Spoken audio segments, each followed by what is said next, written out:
Men jeg bruker konferere på legekontoret, og jeg tenkte jeg skulle si litt om hvordan vi har organisert det rent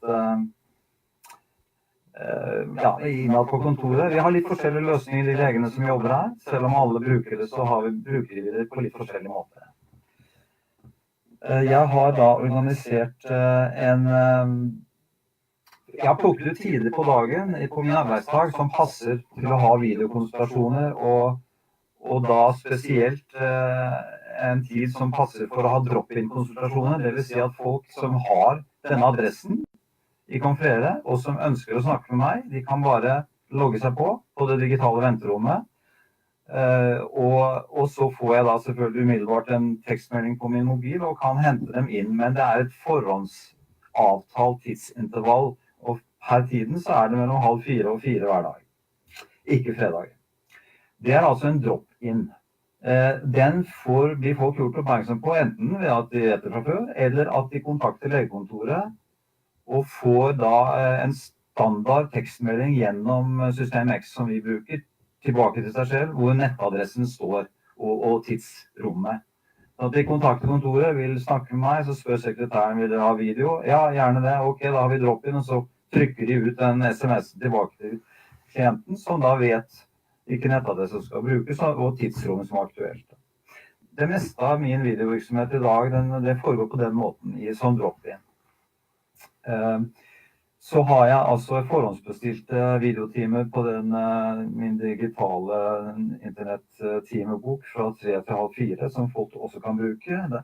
Der får jeg også beskjed med en gang de bestiller time, så om de så bestiller time om 3 uker, så vet jeg det der og da med en gang de har bestilt, sånn at jeg kan være litt forberedt og sånn. Men den brukes foreløpig relativt lite.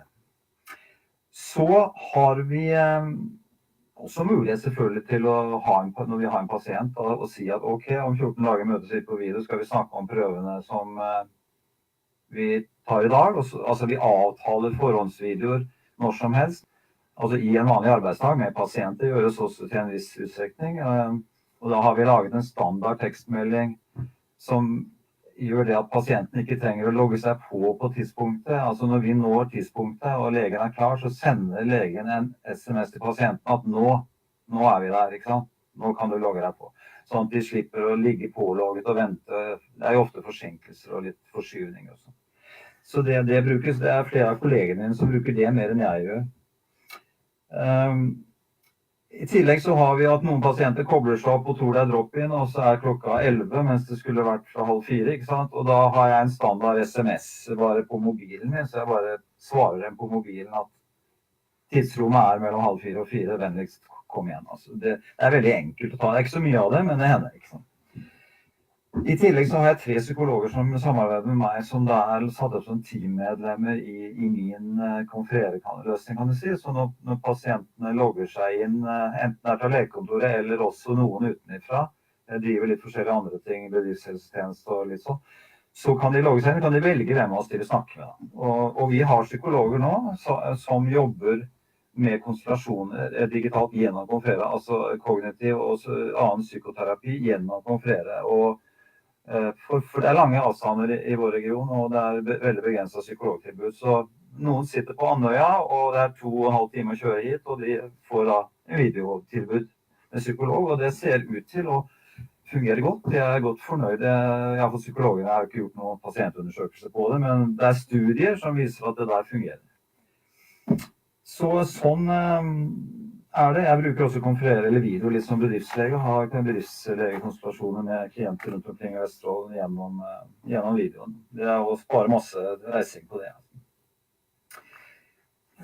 Så sånn er det lagt opp hos meg. Jeg synes at det fungerer bra. Konsultasjonen er ganske korte, ofte under 5 minutter. Pasienten er veldig konkret og fokusert når de kommer på video. Du vet akkurat hva de skal snakke om, akkurat hvilken problemstilling det skal være, og det er ikke sånn masse annet som blir tatt opp når vi først snakker, sånn som det ofte er på legekontor i vanlig fysisk konsultasjon. Det er veldig lite tidsspille, altså. Det er, sånn sett fantastisk og veldig effektivt.